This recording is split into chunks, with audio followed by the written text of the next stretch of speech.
I've been live this whole time and I'm just chilling. Hi, guys. Hi.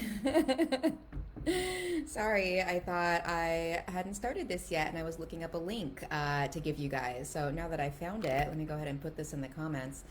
When I polled you guys, hi Sarah, when I polled you guys earlier today to ask what would be most useful for you, you said how to make a podcast. So I'm going to tell you how I do it. But the first thing I want to say is the person who taught me how to do this is Angie Jordan. So I'm going to go ahead and tag her here so that she can comment with links to all her offerings right now. She's always got something new going. So I hired her for a private coaching session to help me figure out exactly how, not just to make my podcast, but to actually monetize it and to make it something that's a part of my brand and not just a random offering. Because I was doing my daily meditation broadcast podcast almost every day for like 6 months. And I got a few clients from it, but it was the sort of thing where there weren't that many people listening to it, and I didn't have like a full fledged plan, and there was no intro or any sort of link to like where else you could be in contact with me. There's Spike, now he's barking. So I have started working with someone who actually knows what they're doing, Angie Jordan, who I'm tagging here. Aside from working with her and liking what she does, I don't have any sort of affiliate relationship with her. It's okay, little guy, just the neighbor. I'm not getting any money, and she hasn't asked me to talk about her, but I just really like what she does. So I wanted to send you guys her way because she is a good person to work with if you need a little bit more one on one guidance, specifically with creating a podcast. Okay, so right now, just the very basic technological stuff of how I make my podcast. I use Anchor FM, the app, and I'll show you here. I'll put a little link, anchor.fm, in the comments. Ooh, wait, let's see. Oh, wait, I got comments. Hi, Angie. Masterclass. Yes. Oh, you're going to the beach. Lovely. Thank you. Yeah, leave questions in the comments. Angie's happy to come around and answer them. Okay, so I use Anchor FM. It distributes your podcast to all of the major podcast players. Apple and Spotify are the two most popular. So you want to make sure that any platform you're using to host your podcast, meaning they're storing the data and they're distributing it for you. So when someone goes to listen to the podcast, they're actually reaching out to Anchor to get access to it. It's been great. It's super easy. When you're ready to record, the app just opens right up here. You just press that button. So I have a mic that I use that I will link to later on so I don't waste more of your time just looking up links here. It's a basic like $50 thing that I connect just right here, and then it plugs into my phone with a little dangle, or if you have just the audio jack, I plug the audio jack into my computer, and you can, spend as much as you want on this stuff. But if you don't want to spend anything, this is a trick from Angie. All you have to do is talk into your phone really low at an angle like this. And that's usually good enough. Especially, this is one of my favorite features of Anchor because it's going to put background music on here for you if you want it. You don't have to. But if you put the background music on, it really takes away any of the ambient noise that might otherwise sneak into the experience. Um, so when you're ready to record, if you don't want to use Anchor for whatever, you can also just use the voice memo function in your phone, and then that'll import into Anchor. Or if I'm doing an interview, I'll interview people on Zoom on my computer, record it, save it to my computer, and this is what I love about Zoom. It splits it into both video and audio. So there's my recording right there. Usually it requires, very little editing, and all I have to do is record the intro in Anchor, promote whatever I want to promote, maybe a little outro if there's some more thoughts that I have about the conversation, and hit publish, and we're good to go. So that's kind of really quickly the basics of just how to get started. And if you guys want more of a tutorial of like, okay, how do I even use Anchor? I'm happy to put that together for you. Just leave a comment. But I think it's pretty intuitive. And you guys, I'm sure there are so many YouTube tutorials that can show you how to do it. Um, but I would recommend just getting in there, doing like one or two episodes that are just kind of throwaway episodes that like just kind of practice and then listen back to yourself and then get really comfortable with hearing your own voice. It's a little weird the first few times around. And hearing what you like about it and hearing what you don't like about it, and then shifting things around from there before you actually record like the first real episode of your podcast that you're actually going to consider pushing out and publishing. So, in terms of actually making a podcast that will get out to people, this is the method that was taught to me that I think is effective. So, you release all of the episodes of a particular season, which has some sort of theme. The seasons for my podcast, season 1 was about, oh my gosh, do I even remember? Season 2 was about mindful content creation, because that was the course that I was working on at that point. And I want to look up my podcast. What was season 1 about? Oh my gosh, that was so long ago.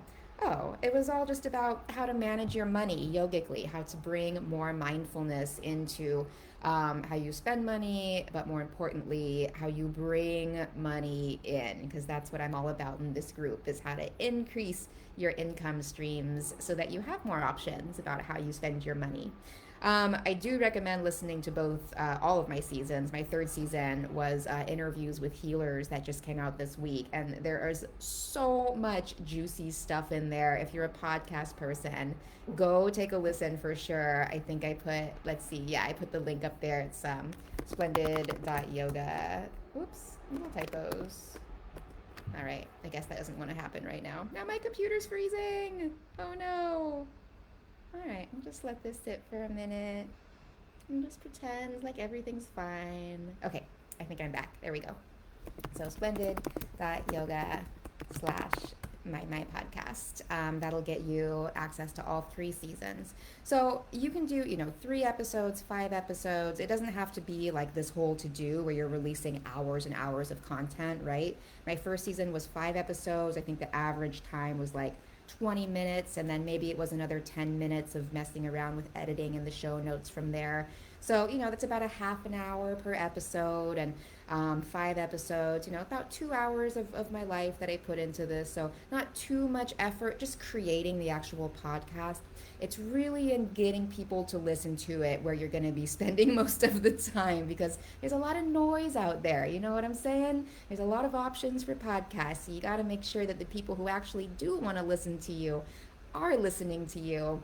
And then you've got to teach them like what to do if they like your stuff and they want to support you. So an important part of this is that call to action, right? What's the point of your message, of what you're putting out there? And what's the next step for the work that you're doing? So for me, whether I'm offering a course or small group coaching or VIP days or private one-on-one coaching, I'm only offering the first 3 right now. My one-on-one coaching is sold out for the year. But I want to be sure that I'm thinking about that as I'm putting the episode together, as I'm recording the intro and the outro. What do I ultimately want people to do? So for this last season, I'm gearing up towards 30 days of self-care, which is a month-long course that I'm offering. It's going to be a 5-minute meditation, a 20-minute yoga class, and a 60-minute self-care ritual that I email to you every single day for the month of November. And I know it seems like November is really far away, but in the podcast world, podcasts are kind of slow builds, right? It takes a while to develop a wide audience. So I'm actually talking about that November program now in my podcast. In fact, that's where my marketing started, was, okay, how can I get this information onto my podcast?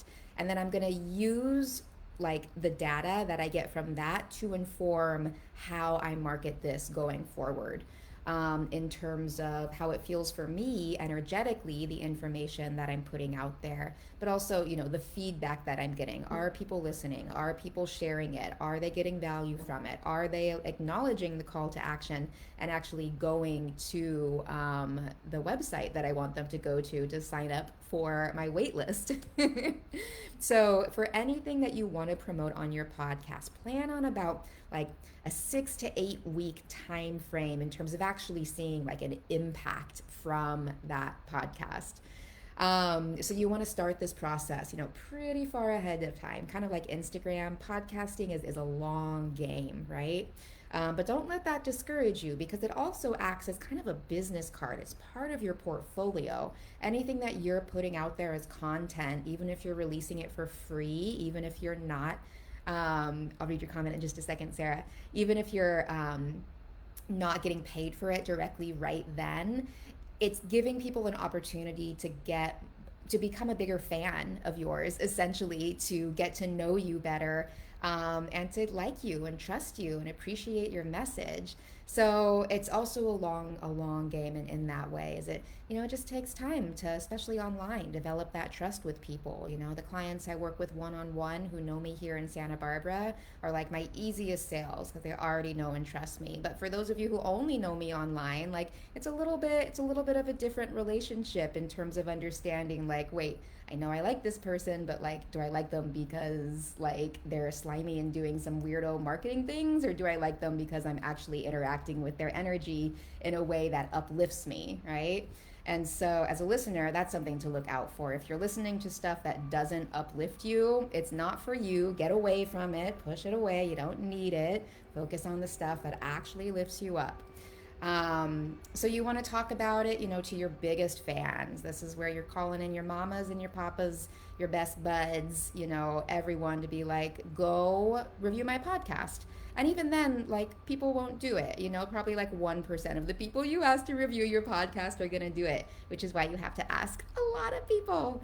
Tell all of your social media channels over and over again, because maybe 10% of your audience is going to see any one of your posts. So don't be afraid like you're going to overpost. That's not really what's going to happen here. What's going to happen is people are just going to get more comfortable with your message. And then the more comfortable people get, the more people get to see it, the more people get funneled in to actually go to the podcast, to then leave the review so that more people can see it, to then go and work with you.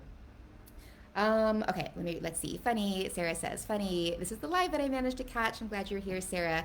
I know your business is entirely podcast management, managing the tech for busy entrepreneurs who are overwhelmed with it. Yes, yes. Please put a link to your stuff and a way for people to get in touch with you, or if you want to put one of the podcasts that you've worked on as part of your portfolio in the sample, Sarah, please put that in the comments because it is. Technologically, it doesn't have to be that difficult, right? But if you like want a really professional podcast with like all of the edited out, right? I had that request, jokingly, a joking request from one of my interview guests, and I was like, I know that's a thing that people do, but like I'm not gonna put that effort into my podcast.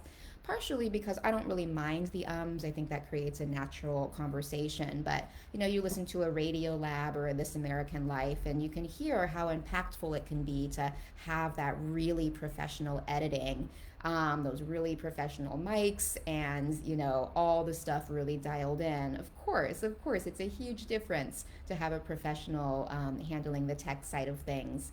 And if you're a creative type of person who gets really bogged down in technology, who like even the thought of like downloading a new app is like a little anxiety, like, oh no, I'm gonna have to figure this thing out. This would be a good thing for you to think about, is hiring someone like Sarah Decker who could help you handle the tech side of things. I also don't have an association with Sarah aside from her in this group. I'm not getting paid to say that. She hasn't asked me to. Thank you. Sabito Media. I don't know if I pronounced that correctly. Yay! And there's your podcast. Thank you. Thank you for linking to that, Sarah. I don't know. Is that all I have to say about how to make a podcast? That's the very, very basics. If you guys want an Anchor FM tutorial about just technologically, like what buttons do I press and when and where and how do I do it, I'm happy to show you exactly how I do it. I'll record my screen so you can see all the buttons I'm pressing. Just leave a comment if that would be useful for you, or if you have any questions about the marketing side of things. I'm going to direct you to Angie. Angie will be answering questions in the comments when she's not hanging out at the beach, because she definitely has a handle on that stuff. She knows what she's doing. But the two biggest takeaways I would suggest you take from this are: talk about it all the time. talk about the work that you're doing all the time to everyone. If you're doing it online, you got to find a little bit of a different messaging, a little bit of a different component. You can't just copy and paste the same thing every time. That's not going to help. But the more you talk about the work that you're doing, the more energy it receives, the more fans you'll get, the more clients you'll sign, the more energy you'll have in your business. Talk about the stuff that you're creating like you're proud of it, because you should be. Anything that you've created, even if, maybe 10 years from now I'm going to listen back to this podcast and be like, all right, not the greatest advice anymore. I don't think so. I think it's pretty good advice. You need to have that pride of your work, that you share it with other people, or else what's the point in creating it? What's the point in creating something that you're not going to share with people? So don't be afraid, like, you're going to talk about, your podcast too much, or your book too much, or your course too much. Like, that's not a thing in the social media world, because remember, not all 700 of your friends or all 6,000 of your audience are going to see every single post. Only a very small percentage of people see every single post, and they do want to see it. Those are your biggest fans. If it's coming up on their algorithm so that you're the first thing that comes up, then that's like 2 thumbs up. They do want to hear from you. But if you're like hesitating to send your message out there because you're like, people are going to get sick of me, that's not what happens here. And if you've experienced that, like, oh, I have to mute this person because they just won't talk about anything else besides this and I'm not interested in it, that's a good thing. That means you're not their client, and no one wants to waste that bandwidth, right? I don't want my information going to people who don't care about it. I don't want your information going to people who don't care about it. I only want the people who are into my stuff to see my stuff, which is one of the big advantages to a Facebook group, which I also highly, highly recommend as a marketing strategy.